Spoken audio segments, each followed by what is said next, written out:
चलिए, कल का क्लास में हम लोगों ने स्टार्ट किया था introduction to AS and AS 16 borrowing cost. ये अपना एएस का लेक्चर नंबर 2 होगा। अमालगमेशन का अपना 2 लेक्चर्स ऑलरेडी हो चुका है। ठीक है, अब इसके अंदर जो पढ़ा था उसको पहले 5 मिनट में क्विकली रिवाइज कर लेते हैं। तो हम लोगों ने सबसे पहला था कि यार दुनिया में गैप बनाया गया है। गैप है जो जनरल प्रिंसिपल्स है जिसको फॉर्मुलेट किया गया था, which serves as the basis for the preparation and presentation of the financial statement. फिर दुनिया ने इस गैप को एक ऑथोरिटी स्टैंडर्ड्स में कन्वर्ट किया। At world level, these authority standards are normally referred to as, and in India there are two, AS and NDS.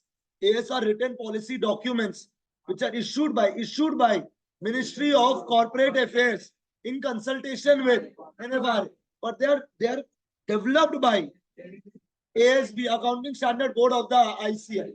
फिर मैंने आपको पूरा स्टैंडर्ड सेटिंग प्रोसीजर लिखवा दिया था। एरिया को आइडेंटिफाई करता है, उस एरिया को आइडेंटिफाई करने के हिसाब से क्या बनाता है, स्टडी ग्रुप बनाता है। वो स्टडी ग्रुप लोग फिर एक ड्राफ्ट बनाता है।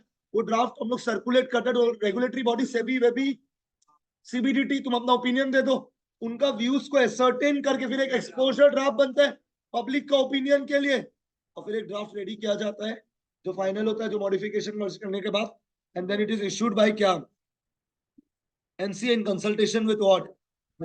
क्या लगता है, बेसिक्स क्लियर है क्या? 100%। अब इस मेरा बात समझने का कोशिश करना। टोटल कितने एएस है इंडिया में? Anyone has an idea? Total कितने एएस है इंडिया में? 27। How many AS are there? 27, although it ends on 29। हावुक मत हो जाना, एएस 6 हट भी तो गया है। तो 27 are the total number of AS. अब यार बात समझना, ठीक है, मैं तो एक छोटा मोटा कंपनी हूँ यहाँ पे। अगर मेरे को 27 के 27 एएस लगाना पड़ जाए यार, फॉर मी 100 का 1 crore turnover company is nothing, but it's a very small यार। मतलब 1 करोड़ कंपनी टर्नओवर क्या बड़ा बात है, although we are in service industry, but still क्या बड़ा बात है। हम टॉकिंग अगर कोई फैक्ट्री का 5 करोड़ रुपया का भी टर्नओवर है, टर्नओवर मतलब क्या, सेल्स। भाई 5 करोड़ का फैक्ट्री का सेल कोई बड़ा बात नहीं है। Let me be very very clear. हम लोग का गुवाहाटी में एक फैंसी बाजार एरिया है, वहां पे इतने दुकान है जिनका शायद गोडाउन में 50 करोड़ का माल होगा। उनका दुकान का साइज पे मत जाइएगा। तो भाई अगर इन लोग, ठीक है, 5 करोड़ का अगर किसी का कंपनी का टर्नओवर है और उसको दुनिया का सारा एस लगाना पड़ जाए, तो फिर तो वो एस ही लगाते रह जाएगा, धंधा छोड़ दे वो तो अपना। और अगर क्वालिफाइड पीपल हायर करेगा तो भाई the expenses of that will be very very high. तो लोग पता है क्या बोल, guys, 27 AS applicable to all the entities is not sensible. How can you make 27 AS applicable to all the entities? It has to be something logical as well, ना? अब कैसे पूरा का पूरा 27 AS हर एंटिटी के ऊपर एप्लीकेबल कर सकते हैं? तो ऐसे बोला, ठीक है, let me give you a clarification on this. We are not making this 27 AS applicable to all kinds of entities। पहला चीज। दूसरा, एंटिटी में भी तो 2 वेराइटीज है, समझना।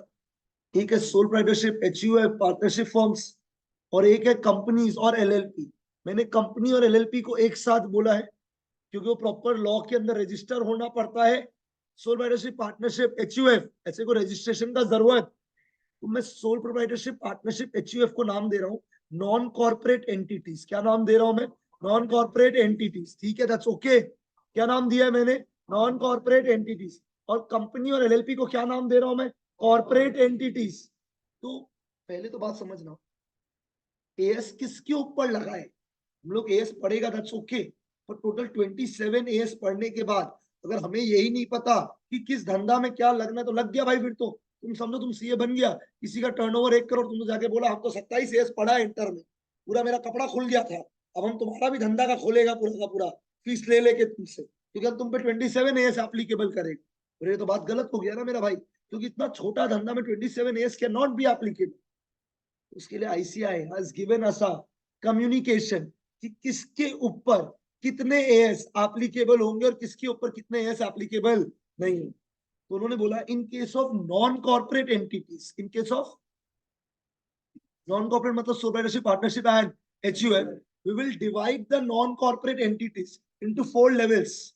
Level 1, level 2, level 3, level 4। ये लेवल हमें आइडेंटिफाई करने में मदद करेगा कि कौन सा अकाउंटिंग स्टैंडर्ड कौन से एंटिटी के ऊपर लगेगा? And remember that we are talking about which one? Non corporate entity. अगर नॉन कॉर्पोरेट वाला समझ आएगा तो कॉर्पोरेट अपने आप समझ आ जाएगा। नॉन कॉर्पोरेट में जो लेवल 2, लेवल 3 और लेवल 4 है, इसको पॉपुलरली हम लोग बोलते हैं एसएमई। ठीक है ना? बहुत वर्ड बहुत कॉमन है ये, small medium and micro enterprises, small medium and micro enterprises. SME SME बोल के बार बार आएगा कहीं ना कहीं। तो एसएमई एंटरप्राइज और स्मॉल मीडियम एंड माइक्रो है। तो इन्होंने बोला for the purpose of the applicability of AS, first of all let us classify the entities as corporate and non corporate. For the purpose of non corporate कितने level है? 4।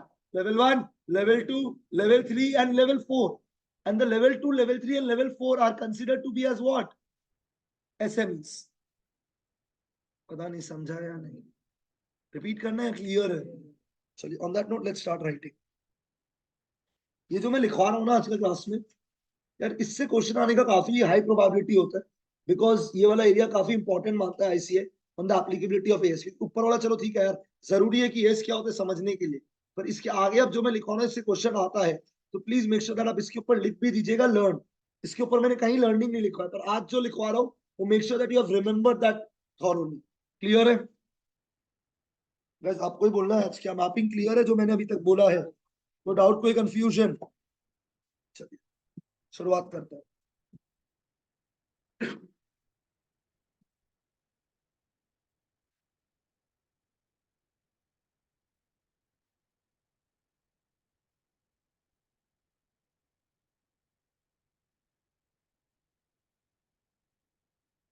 Point number 8,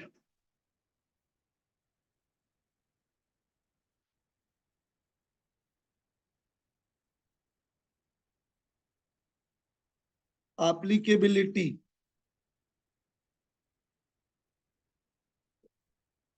of accounting standard।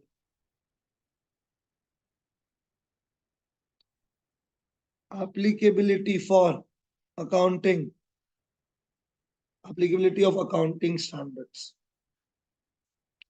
इसके ऊपर मैंने specifically आपको क्या लिखने के लिए बोला है? चलेगा गाइस? हाँ ना, हाँ ना?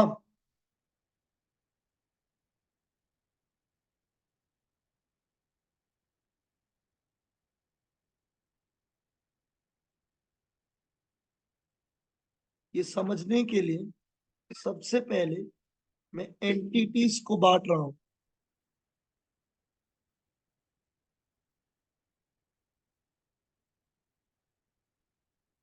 एक क्या एंटिटी बनेगा?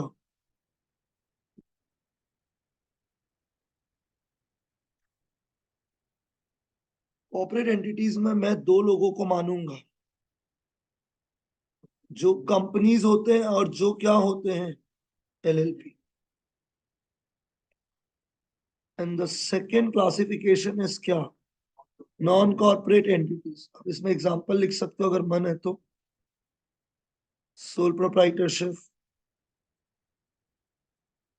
एचयूएफ,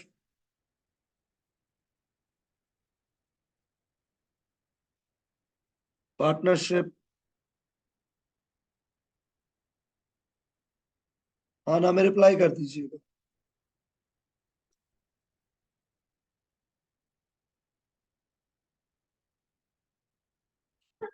इस नॉन कॉर्पोरेट एंटिटी से आप कितने एरो खींचोगे? लेवल 1,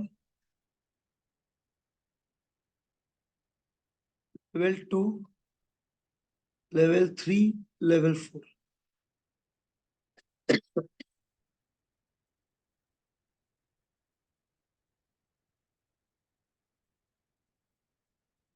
और कॉर्पोरेट एंटिटीज में दो ही एरो खींचना आप।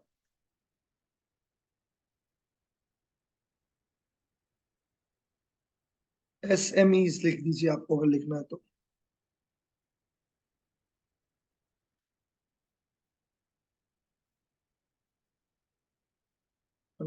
नॉन एसएमईज जे फुल फॉर्म सब बता दूंगा, एक बार के लिए इतना बना लीजिए। तो समझिएगा एप्लीकेबिलिटी ऑफ अकाउंटिंग स्टैंडर्ड में पहले एंटिटी क्लासिफाई हुआ है, कॉर्पोरेट एंड फिर नॉन कॉर्पोरेट का बाइफरकेशन आ रहा है। आप नॉन कॉर्पोरेट समझ लीजिए, अपने आप कॉर्पोरेट समझ आ जाएगा। क्या बोला, सबको समझ में आ गया है? रिपीट करना है, क्लियर है? आप लोग से बात किया, हेडिंग डाल दीजिएगा पहले हम क्या पढ़ाने वाले हैं आप, non corporate entities.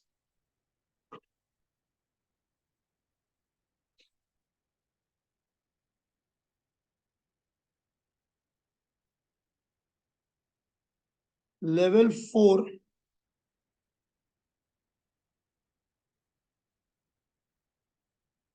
Level 3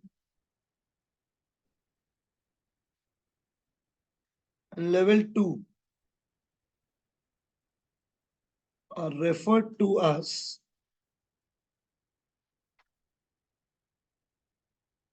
micro, small and medium enterprises। देखो पहले ना पॉपुलरली लोग इसको एसएमईज बोलता था, पर अब इसमें एक नया क्लासिफिकेशन जोड़ दिया गया है, एम, एक और, माइक्रो। इसको लोग अब बोलने लग गया है एमएसएमईज। तो level 4, level 3 and level 2 are referred to as micro, small and medium enterprises, SMMEs. ठीक है यहां तक? कोई डाउट, कोई दिक्कत?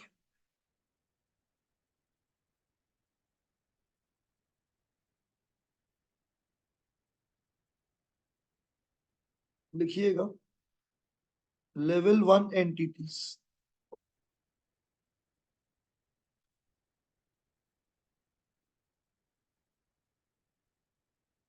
Level 1 entities. अब कौन कौन लेवल 1 एंटिटीज पे आएगा उस पे बात हो रही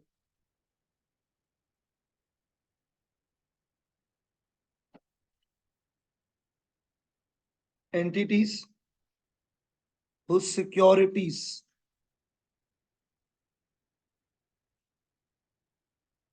are listed, entities whose securities are listed, entities whose security are listed or is in the process,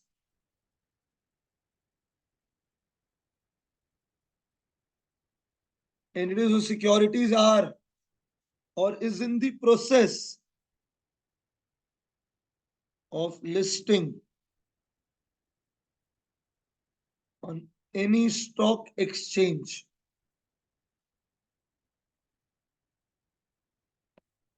whether in India or outside India। Indian companies का shares can also be traded in the foreign markets.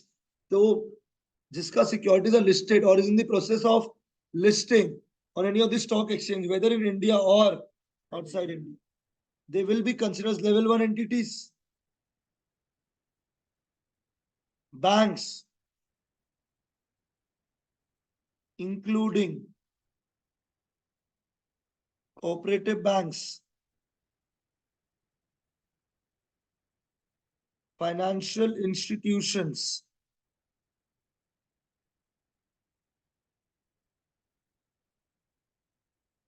और insurance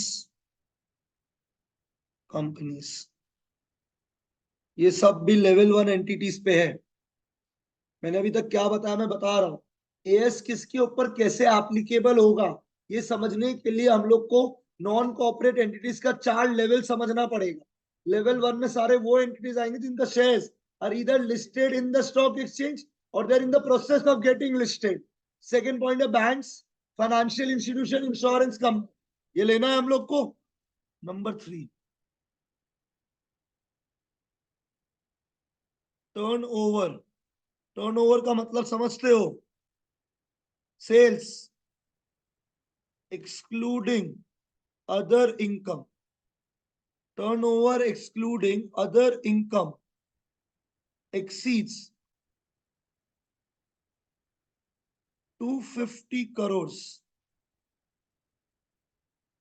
turnover excluding other income exceeds 250 crores at any time. Turnover excluding क्या, कौन सा चीज को exclude करना है? Exceeds क्या? 250 crore at any time during the immediately preceding accounting year. अगर लास्ट अकाउंटिंग ईयर में, जो अभी जो पिछले वाला अकाउंटिंग ईयर किया, उसमें कभी भी अगर आपका अगर टोटल टर्नओवर 250 करोड़ के ऊपर बढ़ेगा तो you will be considered as what? Level 1 entities. और एक चीज खुल के बोलता है, जितना लेवल 1 एंटिटीज में आएगा ना, जो जो एंटिटी, उसके ऊपर सारा as applicable. All 27 AS are applicable on level 1 entities. Level 2, level 3 और level 4, उसमें सारे AS applicable. कुछ कुछ AS उन चीजों के ऊपर applicable नहीं है. अब प्रॉब्लम समझो, लेवल 1 तो 27 के 27 applicable है, पर लेवल 2, लेवल 3, लेवल 4 में कौन सा applicable नहीं है, ये याद करने बैठे तो लग जाएगा. तो हम ये याद नहीं करेंगे, जैसे जैसे पढ़ेगा से धीरे धीरे अपने आप याद करवाते जाएगा. फॉर एग्जाम्पल, हम लोग लिखा इंट्रोडक्शन टू एएस एंड क्या लिखे हमने?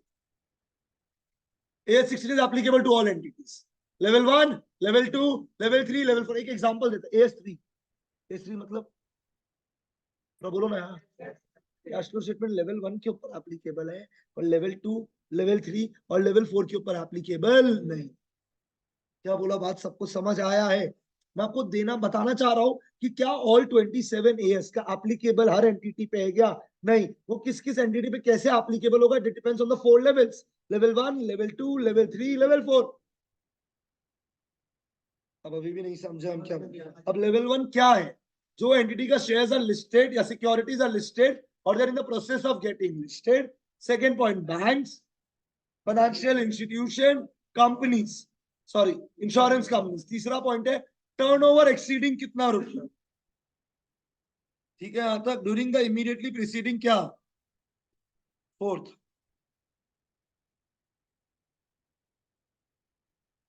Borrowings including public deposit. अब लॉ में बहुत डिटेल में पढ़ोगे पब्लिक डिपॉजिट के बारे में. ये भी एक तरह का बोरोइंग है. बोरोइंग इंक्लूडिंग क्या बोला है मैंने? Public deposit excess of rupees 50 crore, excess of 50 crores at any time.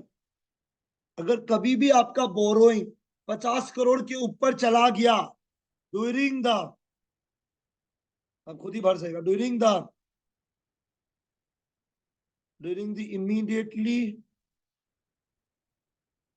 preceding accounting year. Borrowing including the public deposit in excess of कितना? 50 crores at any time during the immediately preceding क्या? Accounting. Last, holding and subsidiary entities of any of the above. अगर आप holding या subsidiary company है, इन चारों में से अगर कोई भी पॉइंट अगर आप सेटिस्फाई करते हो तो आप भी ऑटोमेटिकली क्या बन जाओगे? Level 1 entity.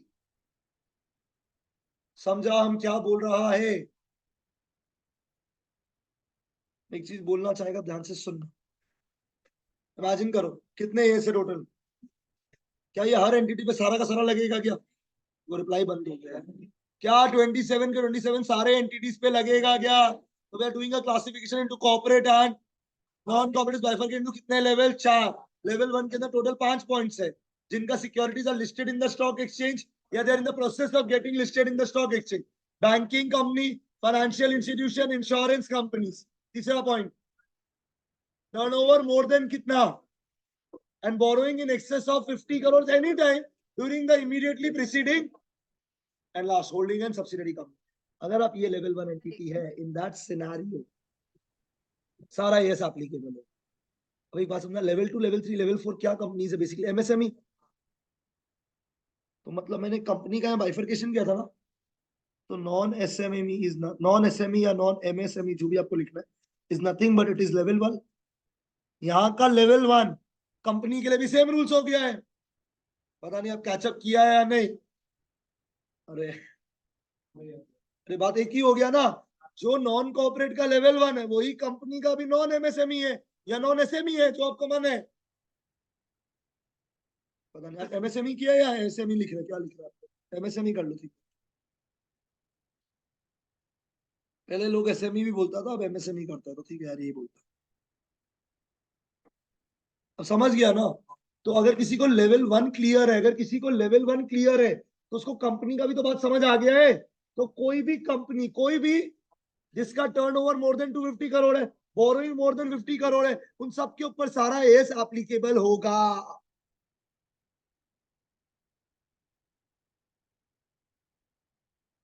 ये तो मैं एक चीज लिखवाया था, level 2, level 3 and level 4 are nothing but their MSME. और वही तो एमएसएमई कंपनी के लिए भी हो जाएगा यार, कॉर्पोरेट के लिए भी। तो can I do this? Level 1 is for non MSME basically, and level 2, level 3, level 4 are for what? MSME. एक ही तो बात हो गया यार। क्लियर है तो हाँ बोल दीजिए। तो देर आर कितने एएस अगर आप बता सकते हैं? लेवल 1 के ऊपर all the AS are applicable. Level 2, level 3, level 4 में कुछ कुछ एएस कंप्लीटली एग्जेम्प्ट है, और कुछ कुछ एएस पार्शियली एग्जेम्प्ट है। कुछ कुछ एएस और कुछ कुछ में पार्शियल एग्जेम्प्ट, और कुछ कुछ पूरा एप्लीकेबल है। जैसे ए16 कंप्लीटली एप्लीकेबल है to all the level of entities. हमको क्यों लग रहा है आप लोग अभी भी कंफ्यूज है?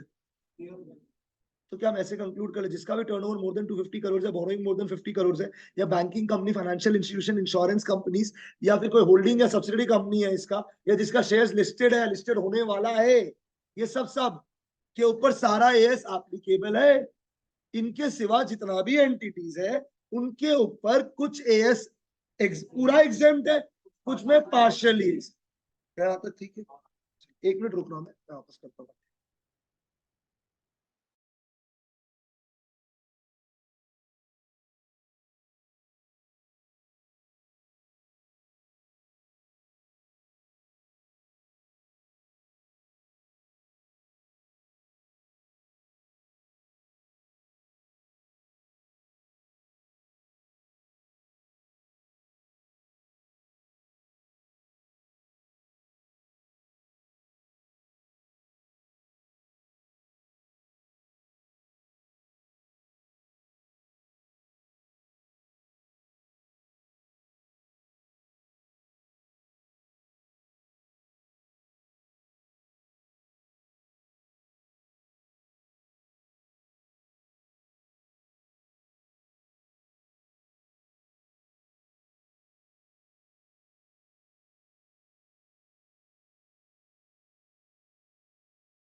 तो गाइस टोटल कितने एस है? 27 में से क्या सारे एस सबके ऊपर एप्लीकेबल है? मैं आप लोग से बात कर रहा हूँ। कुछ एस ऐसे हैं जो कुछ कुछ एंटिटीज के ऊपर एग्जेम्प्ट है और कुछ कुछ पार्शियली। ये कौन से एंटिटीज है? Level 2, level 3, level 4, which are called as MSME, micro small and medium enterprise. और लेवल 1 के ऊपर all the 27 ASR। Now what are level 1 entities? Non MSME. अब नॉन एमएसएमई में क्या क्या कंडीशंस अगर आप मिलके बोल सकते हैं तो either they are listed or they're in the process of getting listed. Banking, financial institution, insurance company, turnover more than 250 crores last year कहा, और borrowing at any time is more than 50 crore, holding and subsidy of any of the above. ठीक है यहाँ तक 100%? अब लिखिएगा level 2 entities.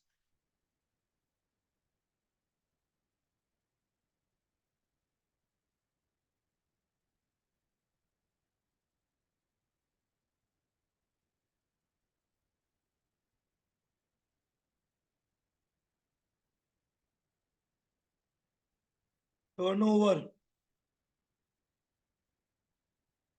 exceeding rupees 50 crores but less than rupees 250 crores in the immediately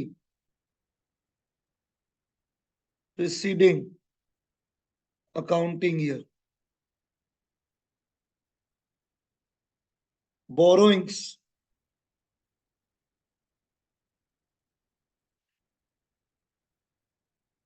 exceeding rupees 10 crores but less than, कोई बोलना चाहेगा less than क्या? Brilliant, but less than rupees 50 crores at any time during the immediately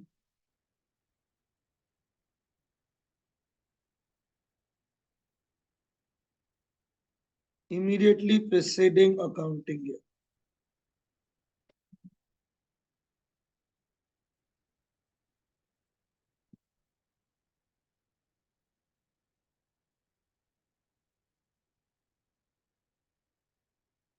हो गया? And obviously last point तो वही है, holding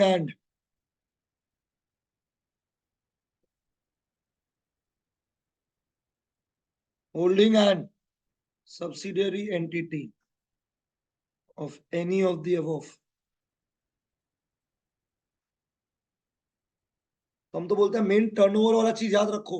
level 1 में टर्नओवर क्या होना चाहिए? More than 250 crore, more than, और मेरा borrowing has to be more than 50 crore. Level 2 में आया turnover more than 50 crore, less than 250 crore, borrowing more than, less than 3 crore, या holding and subsidy entity of any of the. यहां तक बात समझ आ गया है? Now level 3 entities.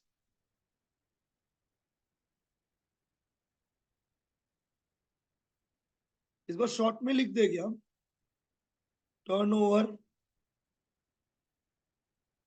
More than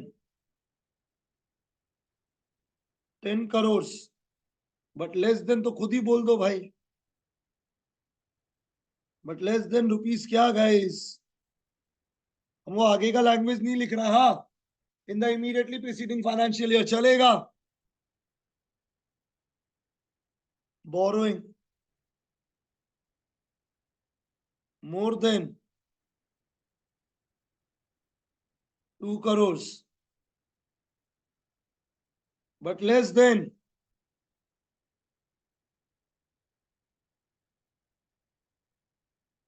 and last point to wrap this up really well, holding an entity of any of the above.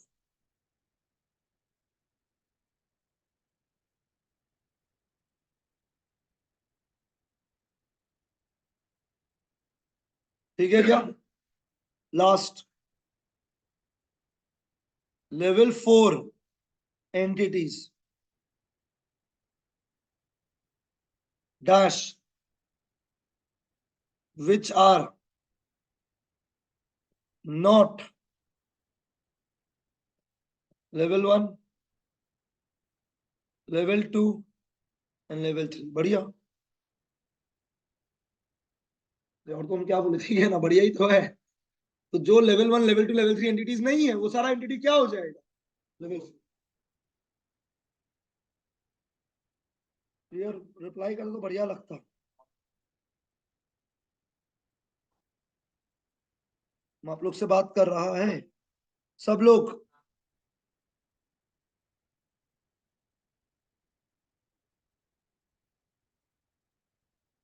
अब एक बार ट्राई करते हैं कि अब सम अप इमेजिन कर पाए। लेवल 1 वाला एंटिटी ठीक से बोलता है जिनका सिक्योरिटीज आर लिस्टेड और they are in the process of getting. फिर नहीं नहीं, banking, financial institution and insurance, ये दोनों पॉइंट याद कर लिया। अब टर्नओवर वाला गाना गाता है। लेवल 1 का टर्नओवर कितना? 250 करोड़ से ज्यादा और बोरोइंग 50 करोड़ से ज्यादा। लेवल 2 के लिए 50 करोड़ से ज्यादा। ठीक है, मतलब ये लोअर लिमिट हो, अपर लिमिट लोअर लिमिट हो गया। बोरोइंग हो गया 10 करोड़ से ज्यादा, याद रह जाएगा। लेवल 3 10 करोड़ से ज्यादा, 50 करोड़ से कम। बोरोइंग 2 करोड़ से ज्यादा, और जो ये तीनों में नहीं आएगा they will be considered as level 4। क्या लगता है? रिप्लाई कम हुआ है सब लोग? अब लिखिएगा note.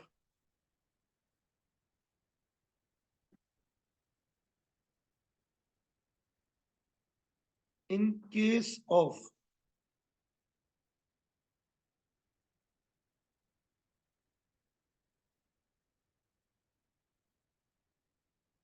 in case of level 1 entities,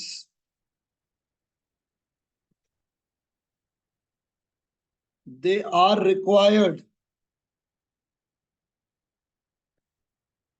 to comply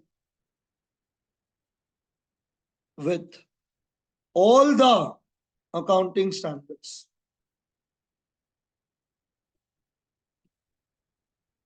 So I thought you've understood, guys.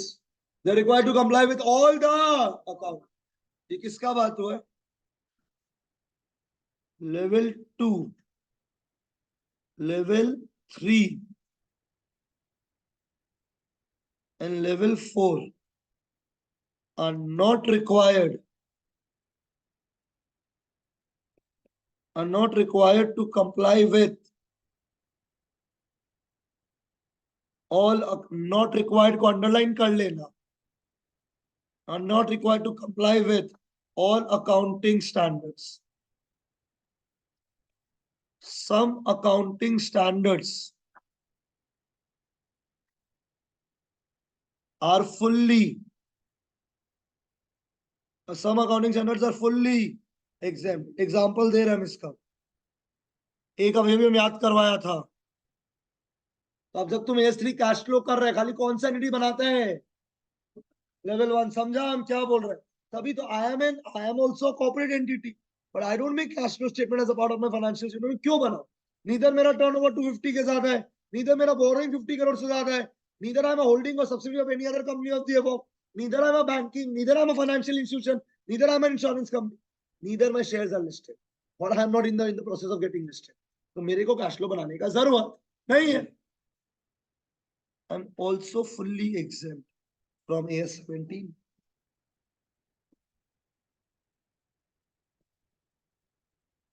A17 याद दिलाते क्या था? Segment reporting. A17 क्या था? तो अगर मेरे 4 सेगमेंट होते तो भी मेरे को सेगमेंट रिपोर्टिंग करने का जरूरत।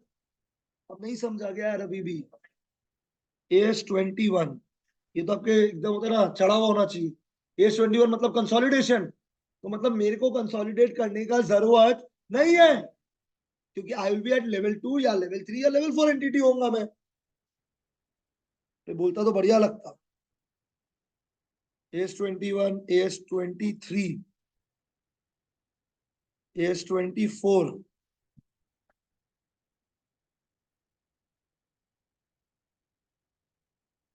AS27,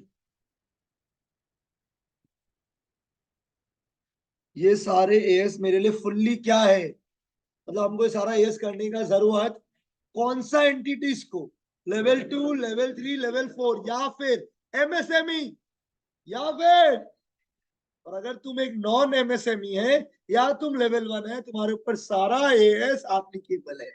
अब तुम बताओ हम लोग कौन सा एएस पढ़ेंगे? अरे अभी कौन सा एएस? A16 सारे एंटिटीज के ऊपर एप्लीकेबल है, कोई तरह का एग्जाम्पशन अलाउड नहीं है। परफेक्ट, समझ आ रहा है हम क्या बोल रहे हैं? तो जैसे जैसे बात करेगा ऐसे बोलते भी रहेगा, पर थियोरेटिकली समझा दिया एक बार हम क्या बोलना चाह रहे हैं कि 27 एएस है इंडिया में, they are applicable to all which entities, पर कुछ एएस लेवल 2, लेवल 3 और लेवल 4 के ऊपर कंप्लीटली एप्लीकेबल नहीं है और कुछ में partial exemptions. So level 2, level 3, and level 4 are not required to comply with all the accounting standards. Some accounting standards are what? Fully exempt. And some accounting standards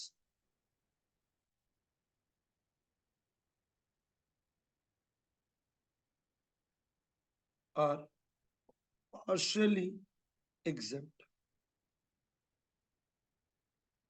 And some accounting standards are partially exempt. एक दो का example लिख दे क्या? AS15, AS19,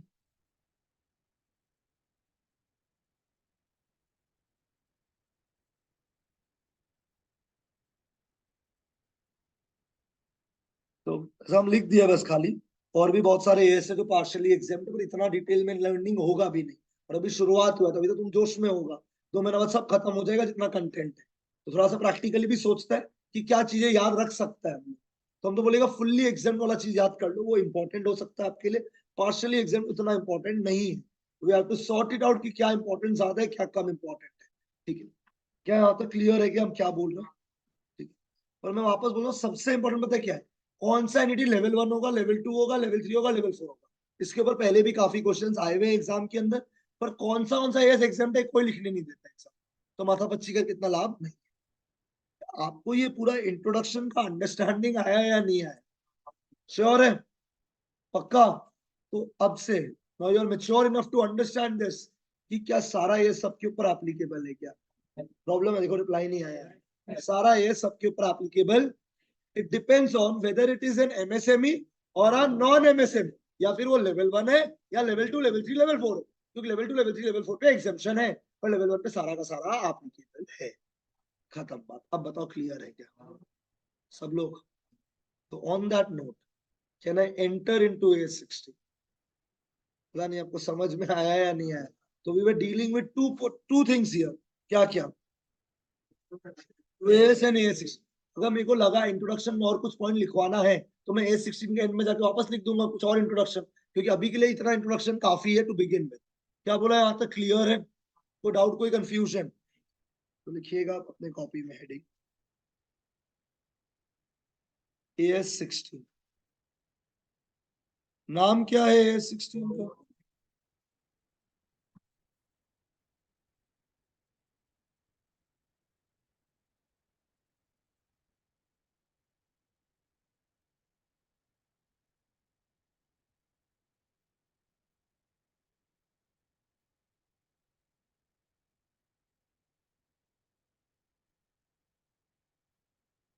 point number 1, तो repeat कर देता हूँ। मेरा एएस के रिगार्डिंग जितने भी पॉइंट्स होंगे वो सब मेरे कॉपी में लिखवाए हुए होंगे, जो आपके साथ शेयर किया जाएगा that will only be the question answers. तो कहाँ से एएस पढ़ना है? मेरे कॉपी से। एवरीथिंग वेल कंपाइल्ड है। I hope this is clear to everyone. सारे पॉइंट कवर्ड होंगे एवरी सिंगल। ठीक है, चलिए let's start. Point number 1, this standard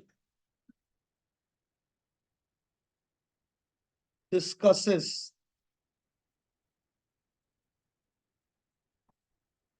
the standard discusses the accounting treatment. This standard discusses the accounting treatment for borrowing cost,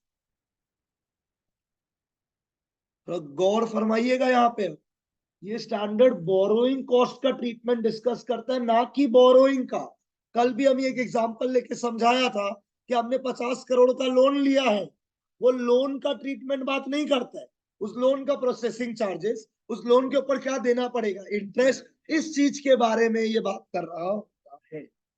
ठीक है, the standard discusses the accounting treatment for borrowing cost, that is whether the borrowing cost should be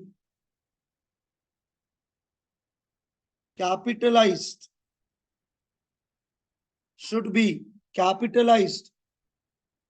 along with the assets. This standard discusses the accounting treatment for borrowing cost, that is whether the borrowing cost should be kya capitalized along with the or charged to P&L statement, और they should be charge to P&L statement. तो ये standard ये discuss करता है कि आप जो borrowing cost लगा रहे हो, should it be capitalized, should it be along with the क्या, और it should be charge to. Clear है तो हाँ बोल दीजिए। तो बोरोइंग कॉस्ट कैपिटलाइज होना चाहिए या P&L में जाना चाहिए, ये कौन सा स्टैंडर्ड डिस्कस करता है, बोरोइंग कॉस्ट। पता नहीं आप समझा या ना।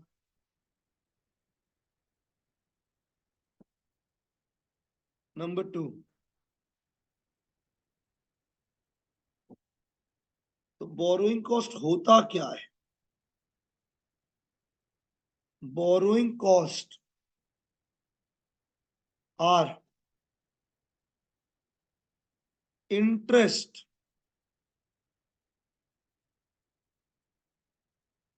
and other cost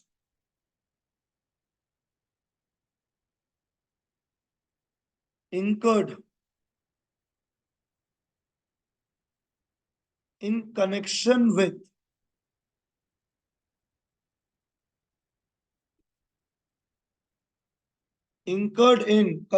with borrowing of funds। तो मेरा पहला कीवर्ड जिसको मैं अंडरलाइन कर रहा हूं, इंटरेस्ट एंड अदर कॉस्ट। तो बोरोइंग कॉस्ट आर क्या, interest and other cost which are incurred in connection with क्या, बोरोइंग ऑफ फंड्स। ठीक है, it shall include the following: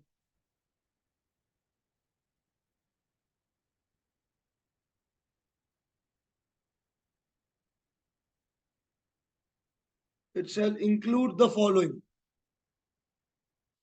number A, तो प्लीज बात ध्यान से सुनना। ये स्टैंडर्ड ये डिस्कस करता है कि आपका जो बोरोइंग करने के ऊपर जो कॉस्ट लगेगा, ये स्टैंडर्ड ये डिस्कस करता है कि आपका जो पैसा बोरो किया है उसके ऊपर जो कॉस्ट लगेगा उसको हम लोग को एसेट के साथ ऐड करना चाहिए या एक्सपेंस मानना चाहिए। Should it be a capitalize item और should it be a revenue item. मतलब हम लोग तो बचपन से अभी तक यही पढ़ा है, interest will B an expense, interest will be an, let me be very very clear right now with you guys, interest can also be capitalized। Interest कब कैपिटलाइज होगा, इंटरेस्ट कब कैपिटलाइज होगा, वही तो ये यस पढ़ाएगा। तो कब इंटरेस्ट को कैपिटलाइज करना है और कब इंटरेस्ट को एक्सपेंस मानना है, यही तो S 16 पढ़ाएगा। whether the borrowing cost should be capitalized or it should be charged to P&L। तो बोरोइंग कॉस्ट का मतलब क्या, अगर कोई हेल्प कर सकता है, interest and other। ठीक है, in connection with borrowing the fund it also includes the following. Number A,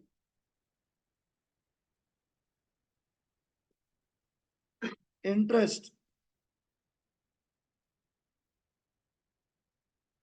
and commitment charges.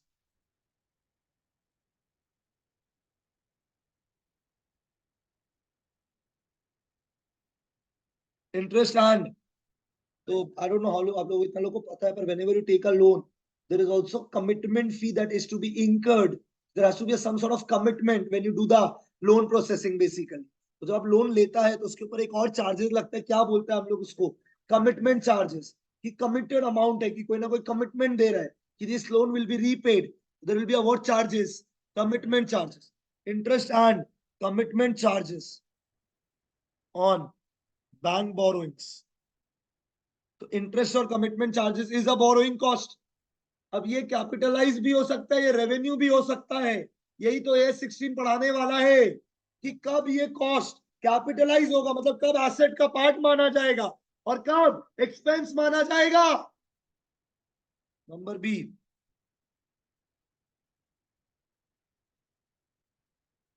अब आई एम नॉट श्योर आप लोग कितना लोग समझता है, पर दिस इज द प्रॉब्लम. ठीक है, तो देखो बेसिक क्लियर है क्या. Debentures can be issued, debentures can be issued either at par, premium or discount. When the debentures are issued at discount or they are redeemable at premium, the discount issued at what, discount or redeemable at premium, उसको हम लोग को write off करना पड़ता है. That is also considered as a borrowing cost. तो इन लोग बता रहे हैं AS16 के क्या क्या चीज को बोरोइंग कॉस्ट मान रहे हैं. इंटरेस्ट एंड क्या चार्जेस, कमिटमेंट चार्जेस. दूसरा, ये जो डिस्काउंट या प्रीमियम और रिडेम्पशन को एमोर्टाइज करना होता है, ये भी एक तरह का बोरोइंग कॉस्ट है. ये कैपिटलाइज भी हो सकता है, ये रेवेन्यू भी हो सकता है. कब क्या होगा यही तो हम आपको पढ़ाएंगे. Number B, discount on issue of debentures और premium payable on redemption of debentures. हम तो ये भी नहीं बोल सकता कि इसका सम आएगा तुम बता देगा, नहीं है ना सम, क्या करें हम. I hope this is clear. तो इसको क्या मानना है. Number C. तो एक सेकेंड, A16 क्या चर्चा करता है, पेन नीचे रख के पहले हमको रिप्लाई करेगा. A16 ये चर्चा करता है कि जो आपका बोरोइंग कॉस्ट है, that can either be capitalized, मतलब it can be added with the cost of the, और it can be treated as an expense. हम एकदम बच्चा लेवल एग्जांपल देते हैं. Wages paid for the installation of machinery. अब उस वेजेस को मशीनरी का कॉस्ट में ऐड करता है, you capitalize it along with the cost of asset. वैसे ही वेजेस एक्सपेंस भी होता है. वैसे ही इंटरेस्ट, अभी तक तो तुम हमेशा क्या पढ़ाई करता था, एक्सपेंस, पर ये interest can also be added with the cost of the asset. कब वो एसेट के कॉस्ट में ऐड होगा और कब वो एक्सपेंस माना जाएगा, यही AS16 का ऑब्जेक्टिव है. जब तक तुम ये सब बोलना नहीं सीखेगा, फ्लुएंसी नहीं आएगा. A16 हमें ये बताता है, A16 हमें ये बताता है कि कब हमें बोरोइंग कॉस्ट को और कब एक्सपेंस मान, कब it will be added with the cost of the asset and when it will be treated as an expense. पर पहले बोरोइंग कॉस्ट होता क्या क्या, interest and commitment. Actually borrowing cost means interest and other cost. Interest and, अब क्या क्या है, interest and commitment charges, discount on issue of debenture या premium on redemption of debenture. ठीक है. नंबर सी, ये हम तुमको कल भी समझाया था. Cost incurred for arrangement of borrowings. Cost incurred for arrangement of borrowings. पैसा अरेंज बोरो करने में जो कॉस्ट लगा, इंकर for the arrangement of the funds, loan लेने के टाइम पे, वो वाला चीज भी यहाँ पे आएगा. फंड्स अरेंज करने, फॉर एग्जांपल अगर मैं डिबेंचर इशू करूंगा, there will be cost of the issue of the debenture. हो गया ना भाई. Cost incurred for the arrangement of borrowings. Guys, fund arrange करने में जो पैसा लग रहा है वो बात हो रहा है. अब सबको पता है ना, डिबेंचर इशू करेगा, there will be expenses for the issue of the debenture. Let that be an example for you guys. Not sure आप समझा या नहीं सब लोग. अब पॉइंट नंबर डी और ई है तो बोरोइंग कॉस्ट. ठीक है, इसका अंडरस्टैंडिंग के लिए दो AS पढ़ना पड़ेगा, AS19 और AS11. ठीक है, वेलकम टू अकाउंटिंग स्टैंडर्ड्स. ठीक है, तो नेक्स्ट 2 पॉइंट पढ़ने के लिए कौन से दो AS आने पड़ेंगे, 19 और AS11. समझ रहे हैं हम क्या बोलना चाहते हैं. तो हम ये दोनों पॉइंट में डी और ई लिख देते, तो लिख देते हैं. We will discuss after completing AS19 and AS11. समझ में आ रहा है हम क्या बोल रहे हैं? उपाय नहीं है ना, तो बोलेगा बोल के दिखा, तो बोल देता है। फाइनेंशियल लीज, क्या बोला मैंने? Financial lease. क्या होता है फाइनेंशियल लीज? AS19, पता नहीं। फॉरेन एक्सचेंज में जो डिफरेंस आता है इंटरेस्ट के कारण, क्या होता है फॉरेन एक्सचेंज डिफरेंस? AS11। तो कैसे पढ़ाई है तो हम बोल भी नहीं सकता है। इन सिंपल भाषा अगर मैं बोलूं, point D and E V will discuss after AS19 and AS11। तो जितने भी पास्ट क्वेश्चंस आज तक इंटर लेवल पे आए हैं, उसके लिए ये डी और ई पॉइंट चाहिए। ठीक है, तो they have not tested this till now thoroughly. Can it be? I think yes. अगर आप क्लियर है तो जरूर हाँ बोलिए। क्यों लग रहा है हमको वापस समझाना चाहिए या हो गया है? तो आप लोग बताना, अब एकदम सोच के नीचे रखो।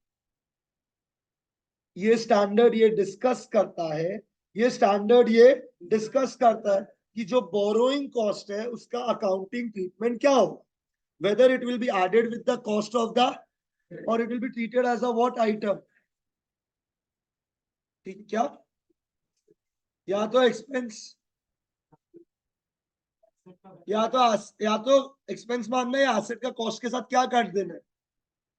नहीं समझा गया अभी भी? तो ये स्टैंडर्ड क्या डिस्कस करता है बोलना एक साथ। Accounting treatment for the what borrowing cost, whether it should be capitalized with the cost of the asset और should be treated as a what expense. अब बोरोइंग कॉस्ट क्या है? Interest and other cost. Hindi में एकदम हिंदी में याद करो। Interest and commitment charges, discount on issue of debenture या premium on redemption of debenture, या फिर फंड अरेंज करने में जो रुपया लगेगा वो बोरोइंग कॉस्ट है। डी और ई अभी के लिए एक बार भूल जाओ, बोलो कि गौतम ने कभी पढ़ा है, खत्म बात। कोई डाउट, कोई दिक्कत? बताओ यार, हमको लगता है आपको समझ में आना चाहिए था। पूरा बैच याद हुआ है? गैस बहुत एयर्स है, बहुत, कोई अंत नहीं है। तो अब बोलेगा नहीं तो लर्निंग नहीं होगा। याद हुआ है? क्या यस, क्या बोल रहे? इमेजिनेशन है बोरोइंग कॉस्ट कि जो आपका लोन बोरो करने पे जो इंटरेस्ट देना पड़ता है, commitment charges, discount on issue of debenture, premium on redemption of debenture, fund arrange करने में जो रुपया लगता है, ये सब या तो will be added along with the cost of the asset or they will be treated as an expense। कब क्या होगा, कब क्या होगा वो तो हम बताएगा अंडर AS16। ठीक है, on that note example number,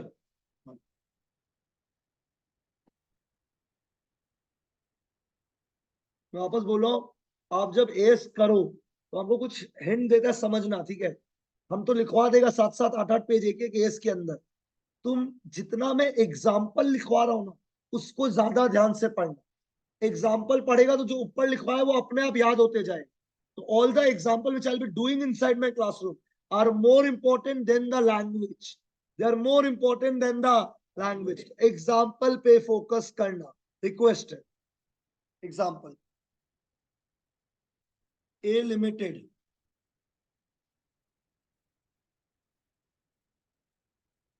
took a loan, A Limited took a loan on 1/4/2010. A Limited took a loan on 1/4/2000. A Limited took a loan on 1/4/2000, and as per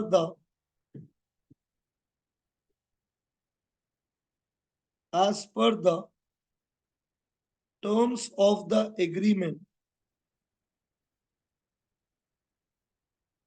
it should be repaid on 31/3/2015। तो बताइए loan कब लिया हमने? आज ही बोलना था यार।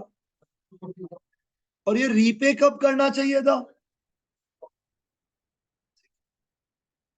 A Limited sold one of its divisions। A Limited ने अपना एक डिवीजन बेच दिया and repaid the loan and repaid the on 36/2012। भाई ये तो भगवान आदमी निकला। आप बताओ लोन रीपेमेंट का डेट क्या था? इसने लोन कब रीपे कर दिया? देखो ये तो आपको आपके लिए बहुत शॉकिंग हो, कुछ कुछ बच्चा के लिए। Loan repayment date 31 March 2015, but I've repaid the loan on 30th June 2012. I've done the repayment earlier than what I was expected to do. Whenever there is a loan का prepayment, घंटा rebate, penalty, penalty. अगर आप loan due date के पहले payment करता है, कोई rebate rebate नहीं है, गुड मॉर्निंग, ठीक है ना, ये कोई बिल ऑफ एक्सचेंज नहीं चल रहा है तुम्हारा। तो whenever when you repay a bank loan before the due date it is supposed to be paid, bank आपसे प्री पेमेंट फीस लेगा उल्टा, कि भाई मेरा पूरा प्लानिंग गड़बड़ा गया है, तुम अचानक से इतना रुपया दे दिया, अब हम क्या करें इसका? So there is a prepayment fee that is incurred when you repay the loan earlier than what you're supposed to repay. आप ये प्रूफ कर लो, कोई बैंक वाले को कॉल कर लो, बोलो हमको लोन चाहिए 5 साल, और अगर मैंने लोन 3 साल में दे तो क्या होगा, तो वो आपको समझा देगा क्या होगा। There is a prepayment fee for making the loan repay earlier. समझ आया या नहीं आया? एक सेकंड, मैंने लोन लिया, मैंने लोन को जल्दी रीपे किया। मेरा क्वेश्चन किस डायरेक्शन में जाएगा समझिएगा। मैंने लोन को जल्दी रीपे किया, मेरा एक प्री पेमेंट फी लगा। क्या ये प्री पेमेंट फी बोरोइंग कॉस्ट है या नहीं? एकदम भी नहीं है, क्योंकि बोरोइंग कॉस्ट का डेफिनेशन ये बोलता है जो पैसा लगता है फंड्स को बोरो करने के टाइम, ना कि उसको बंद करने के टाइम। तो borrowing cost includes only those cost which are incurred at the time of borrowing the funds, ना कि at the time of repayment of funds। पता नहीं समझ में आया है? तो A Limited sold one of its divisions and repaid the loan on what date, guys? The company paid rupees, और आप समझो ना, आपको प्रीपेमेंट करने का मौका मिल रहा है, क्यों नहीं करेगा? उतना टाइम का ब्याज नहीं देना पड़ेगा भाई, निकलो ना, तुम भी तो लोन से सब निकलना चाहते हैं, तो पैसा तो करो। प्रीपेमेंट फी बहुत कम परसेंटेज होता है, तो मैनेजेबल होता है। The company paid ₹50,000 to the bank as prepayment fees. The company paid ₹50,000 to the bank as क्या? Prepayment fees. Can this ₹50,000 be treated as borrowing cost?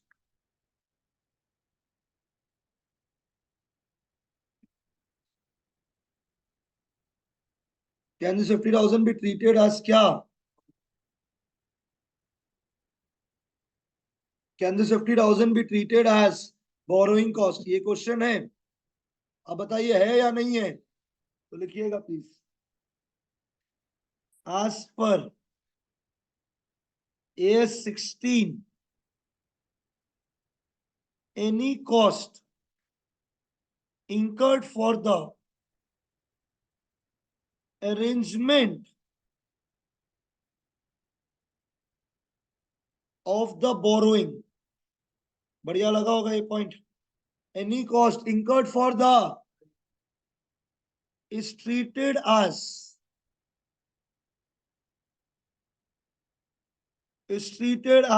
borrowing cost.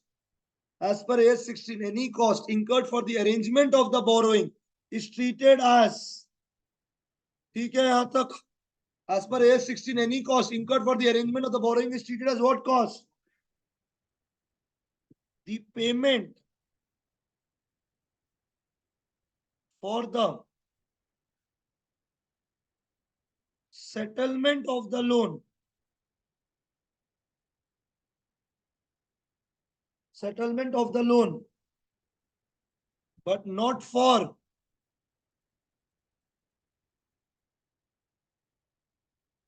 the payment for the settlement of the loan, but not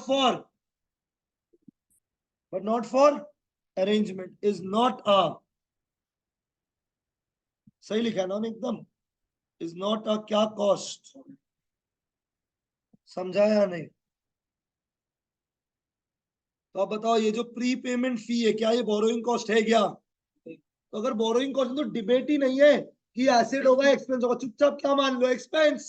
ये debate कब arise होता जब वो क्या होता, ये तो है ही नहीं ना। तो पहले बोरोइंग कॉस्ट तो होना पड़ेगा, अगर है तब तो तुम डिबेट करेगा कि विल इट बी कैपिटलाइज और will it be what expense. ये डिबेट होगा ही नहीं इस केस में, क्योंकि it is 100% of what expense because it is not a borrowing cost. तो लिख दीजिएगा नीचे, it shall be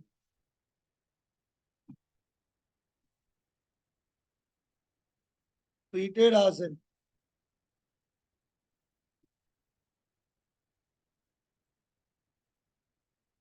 it shall be treated as an expense and charged to PM।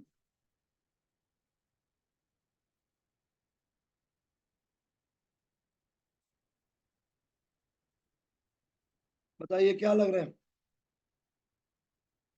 Reply नहीं आया।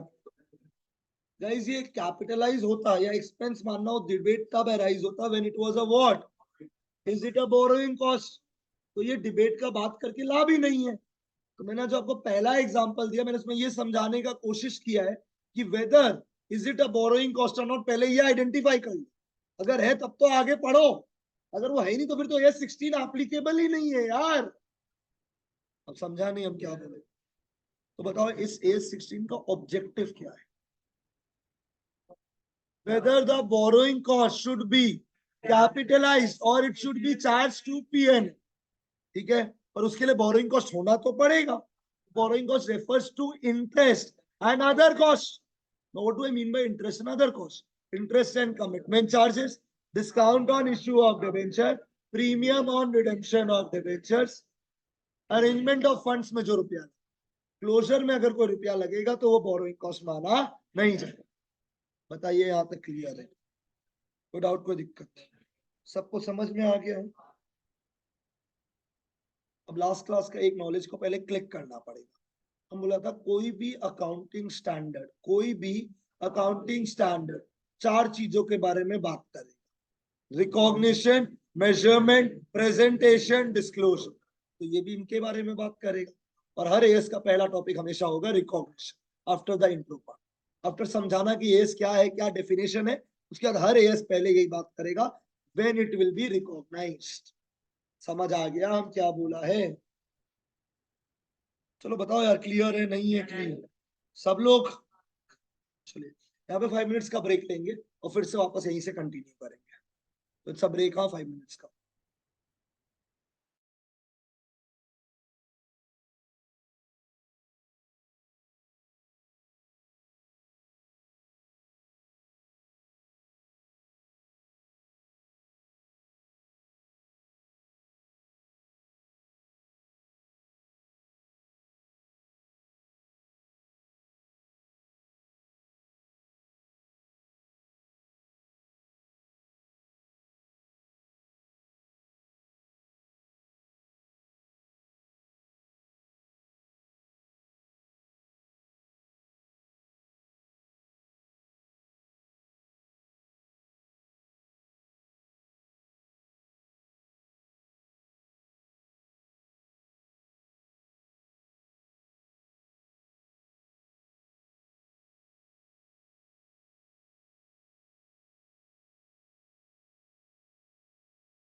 चलिए ठीक है, कंटिन्यू करते हैं।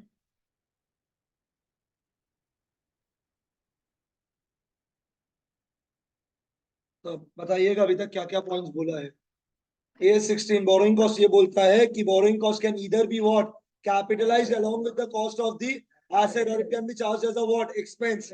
बोरोइंग कॉस्ट का मतलब है इंटरेस्ट एंड अदर कॉस्ट, मतलब interest and commitment charges, cost for the arrangement of the funds, discount on issue of debenture या premium on redemption of debentures. ठीक है यहां तक।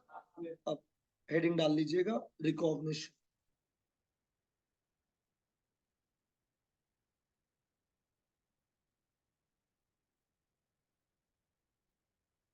रिकॉग्निशन। अब रिकॉग्निशन का मतलब क्या है समझ।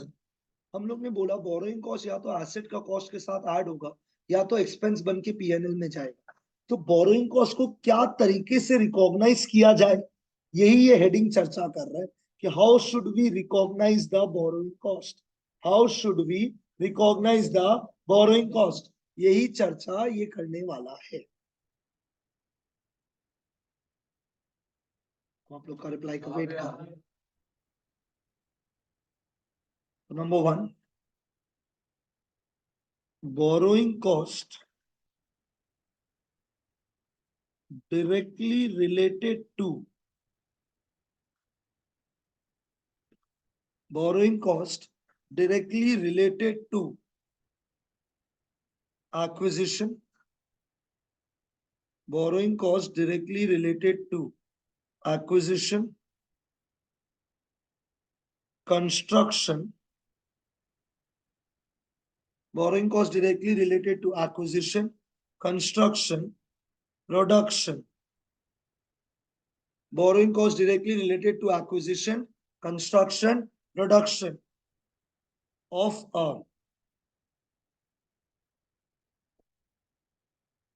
qualifying asset, borrowing cost directly related to the acquisition, construction, production of a qualifying asset dash, it should be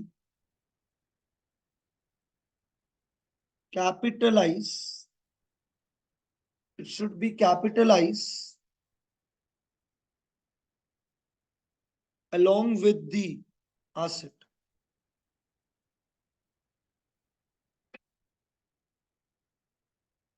तो इसमें आपको ये वर्ड तो हाईलाइट कर लेना चाहिए। कौन सा वर्ड? Qualifying asset. मतलब हम बताए क्या बोलना चाह रहे हैं। अगर आपने एक लोन लिया है जिसके ऊपर बोरोइंग कॉस्ट लग रहा है, और आपने वो लोन लिया है for the purpose of a qualifying asset, मतलब it is related to acquisition, construction, production. हम इसका एक शॉर्ट फॉर्म बोलते हैं ACP, ACP, acquisition, construction, production, ACP of a qualifying asset. That means if the asset is a qualifying asset, if the asset is a, that means it is related to acquisition, construction, production, then उस borrowing cost को capitalise करिए। वो तो मेरा दिमाग में एक checklist बन रहा है। बोरोइंग कॉस्ट होना जरूरी है, बोरोइंग कॉस्ट तो होना पड़ेगा ना, तभी तो ये S जगेगा।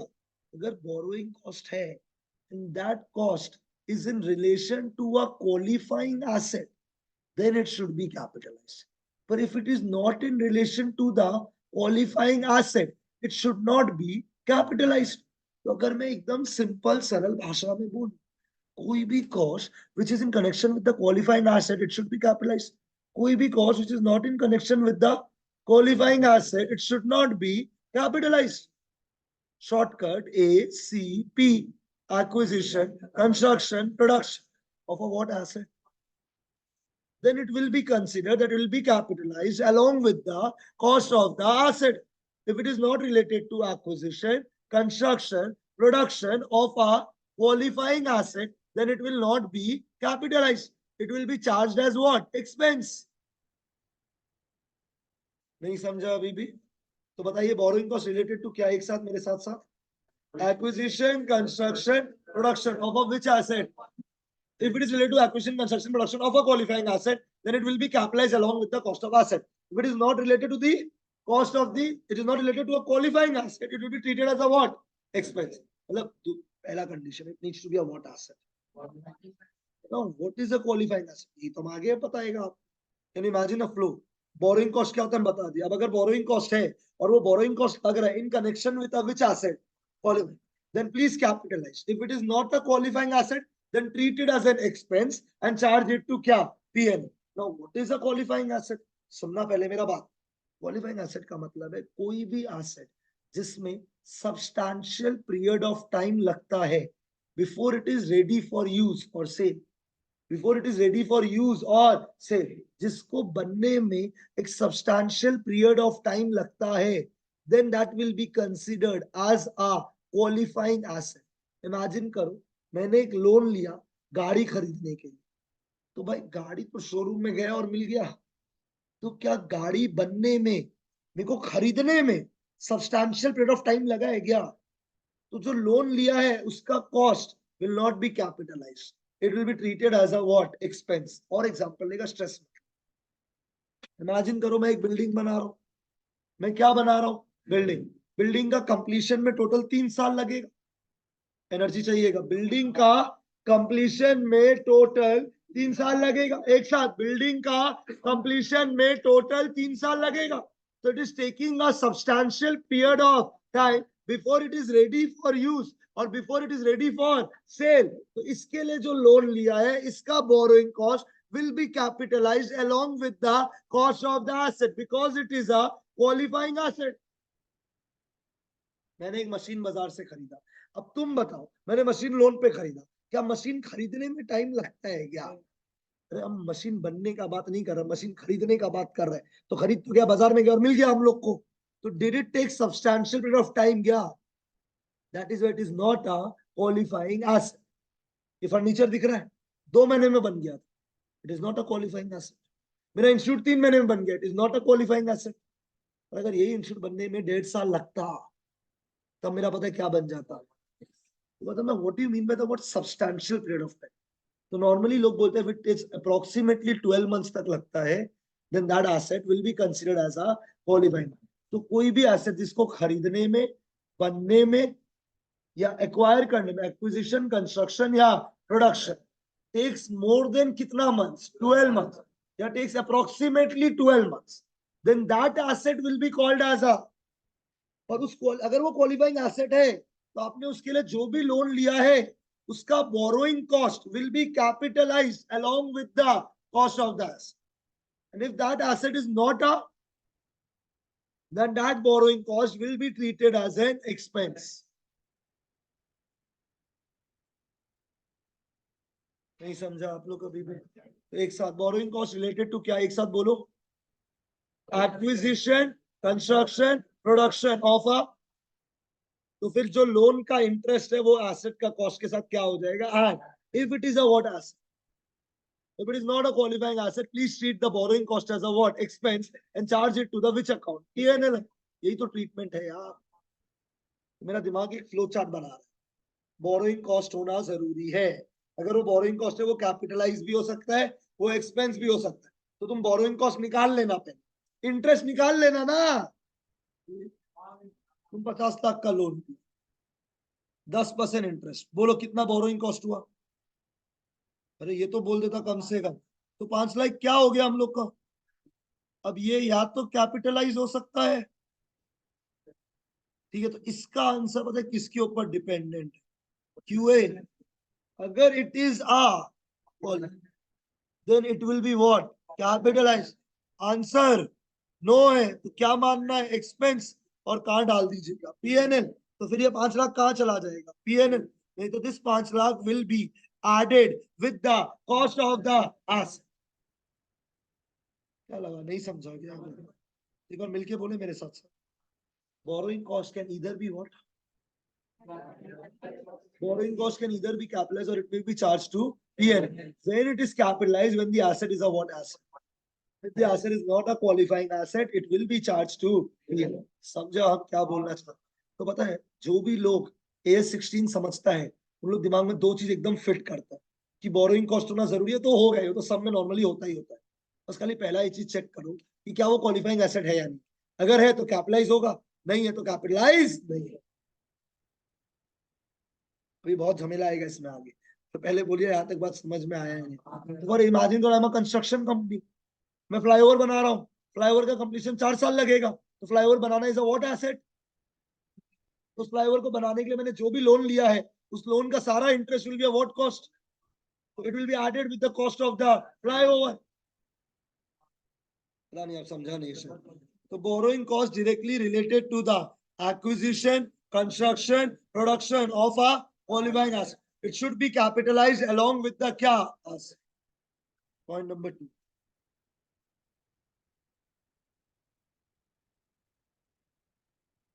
if the asset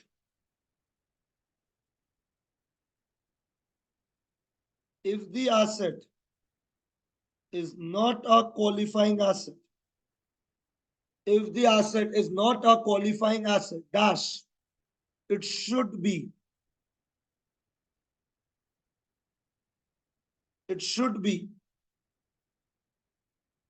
treated as kya guys, and charge it to। तो रिकॉग्निशन वर्ड का मतलब समझा। रिकॉग्निशन बोलता है कब कैपिटलाइज होगा और कब पीएनएल में जाएगा। कैपिटलाइज तब होगा when it is related to ACP of a qualifying asset, acquisition, construction, production of a qualifying asset. If the asset is not a qualifying asset, it should be treated as what? And charged to PL.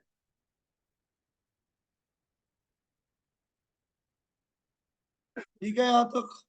Number 3,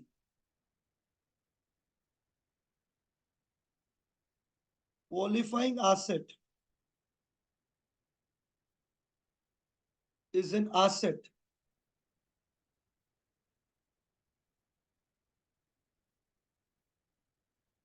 that necessarily, देखो word क्या, necessarily.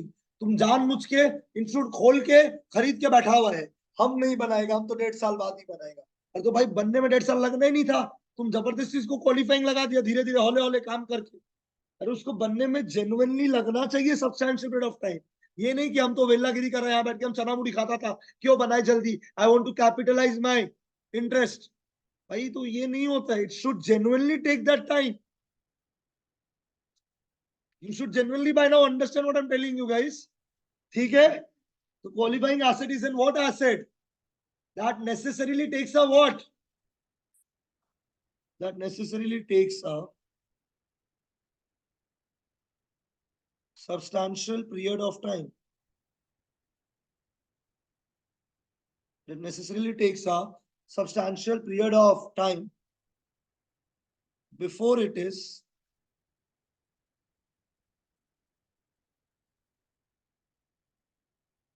ready for use or qualifying asset is an asset that necessarily takes a substantial period of time before it is ready for use or for sale. बोलो बताइए बताइए। ठीक है, dash substantial period of time, मतलब क्या substantial है भाई, समझना पड़ेगा। Substantial period of time is generally 12 months. अगर गाइस 11 महीना लग रहा है ना, वो भी सब्सटैंशियल पीरियड ऑफ टाइम, कहीं नहीं बोला it should B more then 12 months, बोला जनरली 12 महीना is substantial period of time. 5 महीना can not be substantial period of time. 11.5 महीना, 10.5 महीना, almost 12 months is considered as a substantial period of time. Then that asset will be considered as a what asset? और अगर qualifying asset है तो उस loan के ऊपर जितना भी इंटरेस्ट देना है, वो सारा इंटरेस्ट एसेट का कॉस्ट के साथ ऐड हो जाएगा, capitalize, because it is a what asset. चलो बताओ समझ में आया है या नहीं आया? पूरा बैच लिखिए। Point number 4,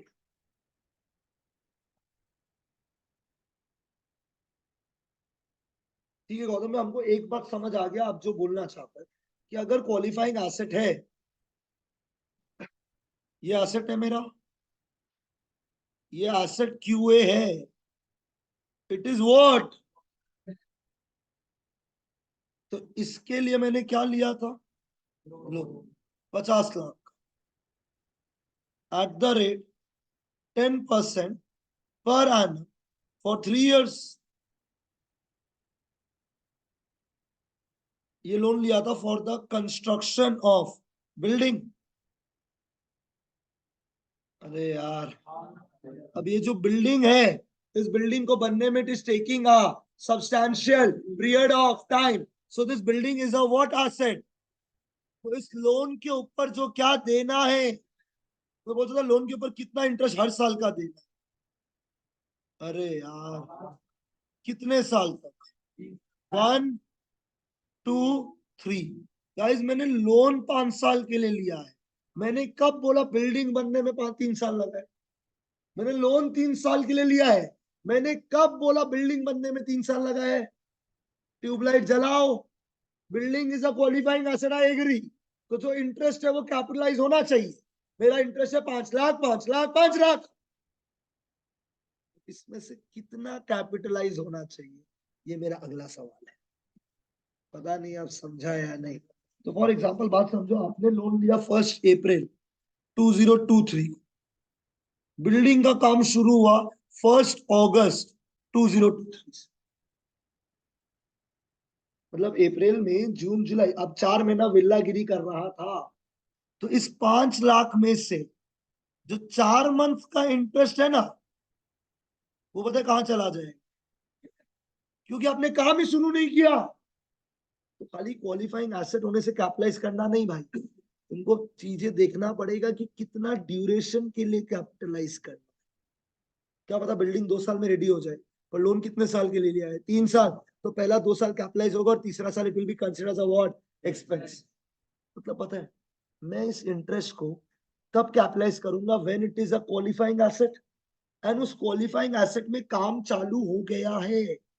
when the activities to construct या टू प्रोडक्ट द production या construction of qualifying asset has actually started, then only I can actually capitalize the interest।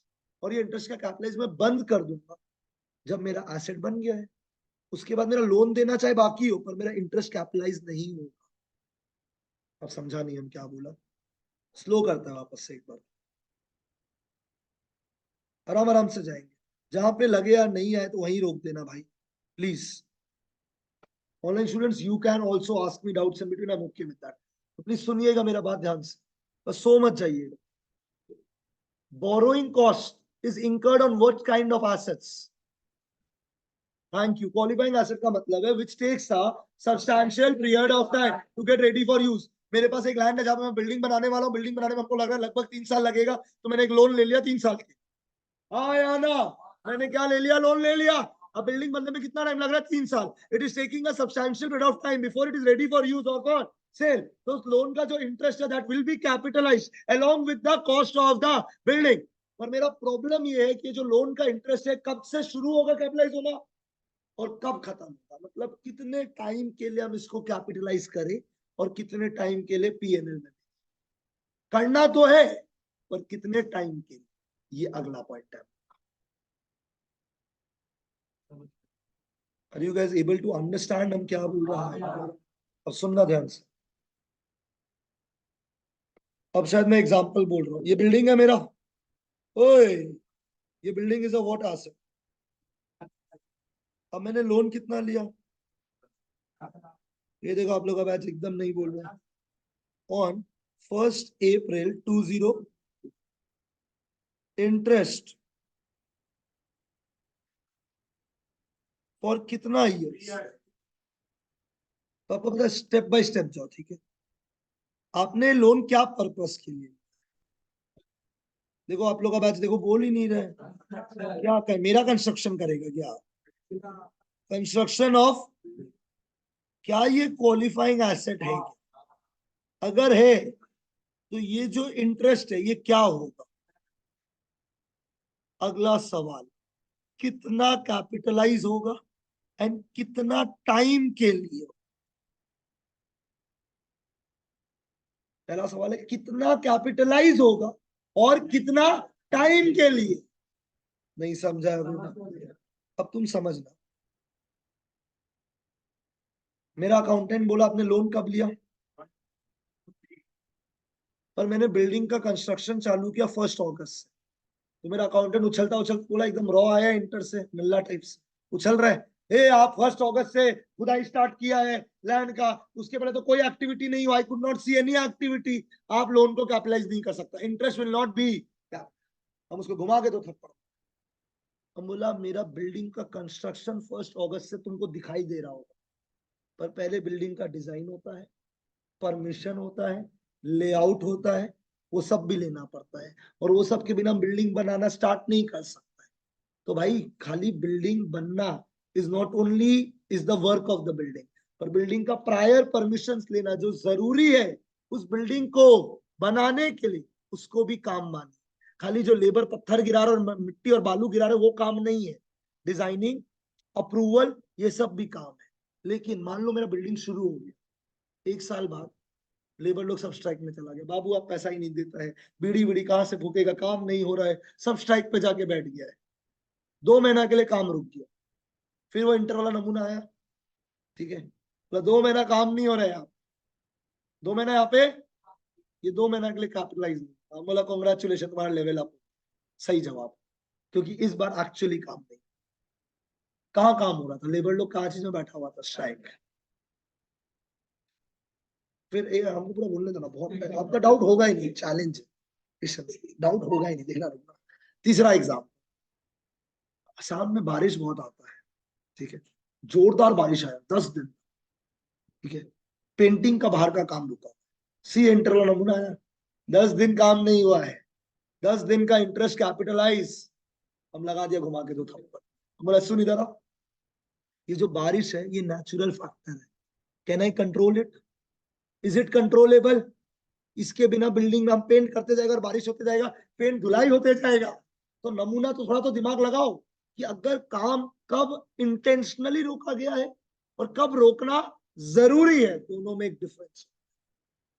जब काम रोक दिया है आप, या आपने काम अगर चालू ही नहीं किया है, तब आप कैपिटलाइज मत करिए, पर जब काम चालू हो गया है और वो रुका है कुछ ऐसे रीजन के कारण जो आपके कंट्रोल के बियॉन्ड है, तब उसको कैपिटलाइज करते रहिए। अब आप बोलिए।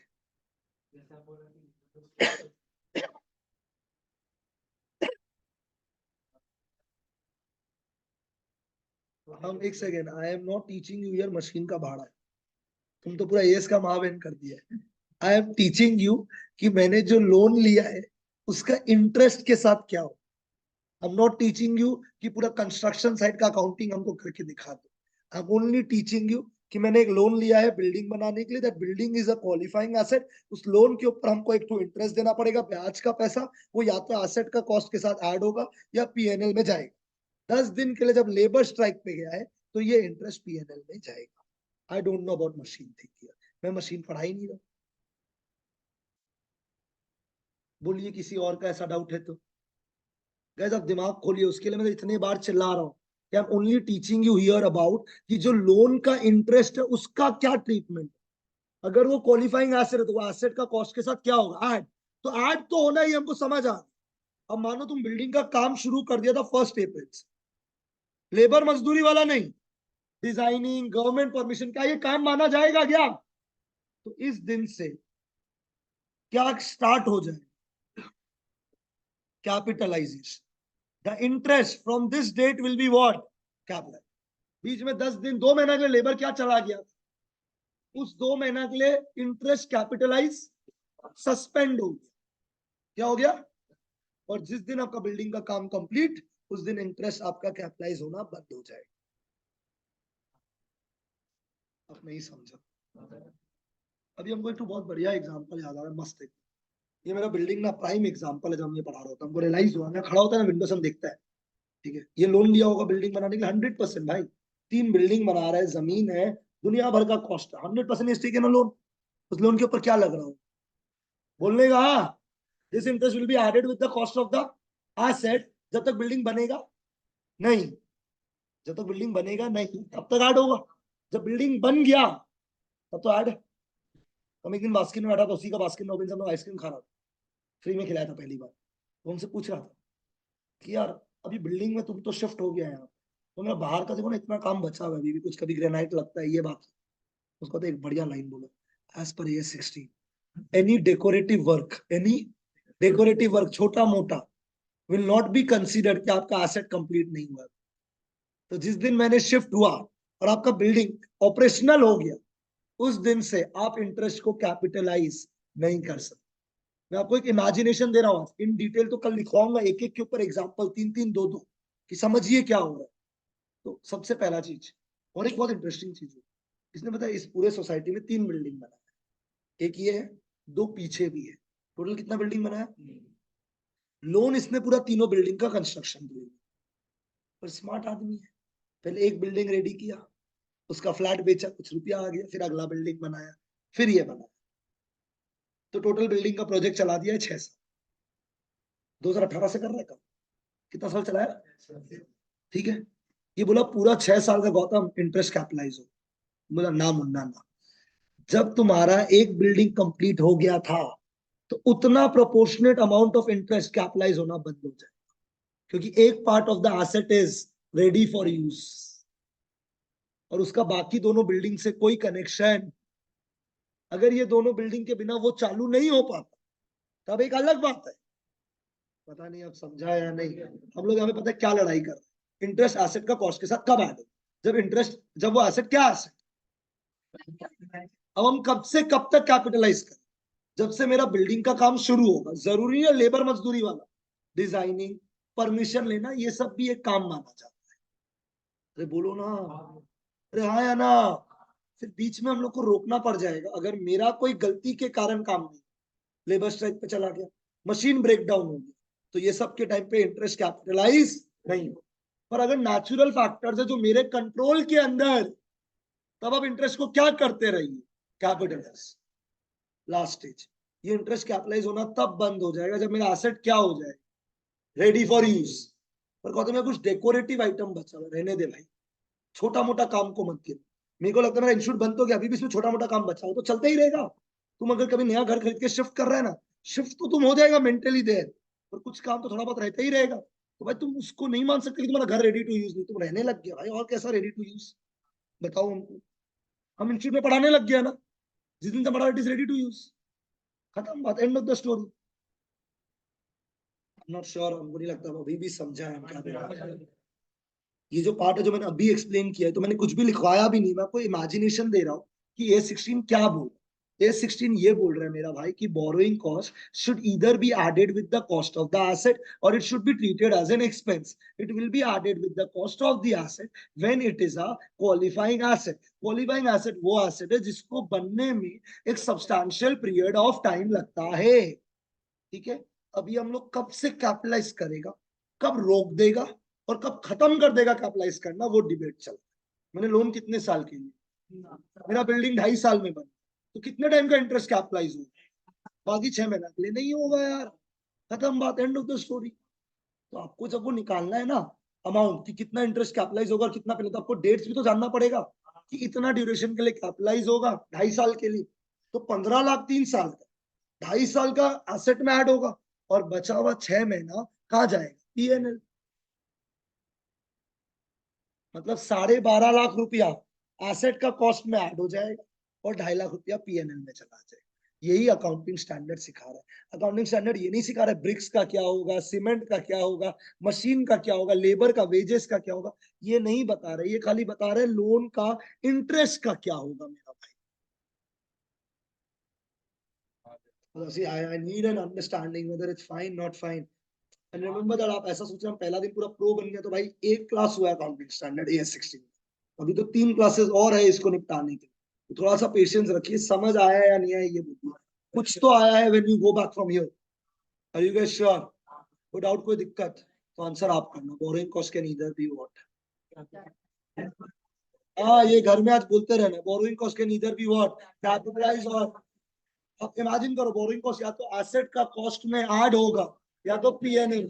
एसेट का कॉस्ट में तब ऐड होगा when it is a qualifying, अगर क्वालिफाइंग एसेट है तो इट इज वो एसेट जिसको बनने में सब्सटैंशियल पीरियड ऑफ टाइम है, ठीक है। तो समझ तो आ गया क्वालिफाइंग एसेट क्या है और कब कैपिटलाइज, पर कब से कब तक होगा इसका थोड़ा सा गौतम में अंडरस्टैंडिंग दिया है कि लेबर मजदूरी वाला ही काम होना जरूरी नहीं है, पर कुछ कुछ काम शुरू करने से पहले जरूरी हो, परमिशन लेना, डिजाइनिंग वर्क, ये सारा चीज भी जरूरी होता है। बीच में अगर तुम्हारे कारण डिले हो रहा है तो उस टाइम पे वो कैपिटलाइज, मतलब अगला पार्ट जो मैं अगली क्लास आपको लिखवाऊंगा सबसे पहले, from when will we start capitalizing, when should we suspend the capitalization, and when we should stop the capitalization, start suspend stop. तब तुमको पता चलेगा कितना ड्यूरेशन के लिए वो कैपिटलाइज होगा और कितना के लिए वो पीएनएल में जाए, तब तो उसका वैल्यू निकाल पाएगा, तब तो मेजरमेंट होगा। अभी तक तो रिकॉग्निशन ही चल रहा है। बताइए समझ आया या नहीं आया? तो ये एएस प्रैक्टिकल है, तो देखिए आप समझिए इसमें सम्स आएगा कि निकालना पड़ेगा कि कितना अमाउंट कैपिटलाइज होगा और कितना पीएनएल जाएगा। कुछ कुछ एएस होगा, एएस 17 टाइप, एक भी numerical base, everything will be theoretical. तो ऐसे भी एएस है, प्रैक्टिकल भी अपन मिक्स करके पढ़ते जाएंगे। क्या बोला, यहाँ तक आपको समझ में आया या नहीं? पूरा बैच। दिस वाज एएस का लेक्चर नंबर 2। तो we have done 2 lectures of and 2 lectures of amalgamation. कोई डाउट, कोई कंफ्यूजन? कल मिलेंगे सेम टाइम।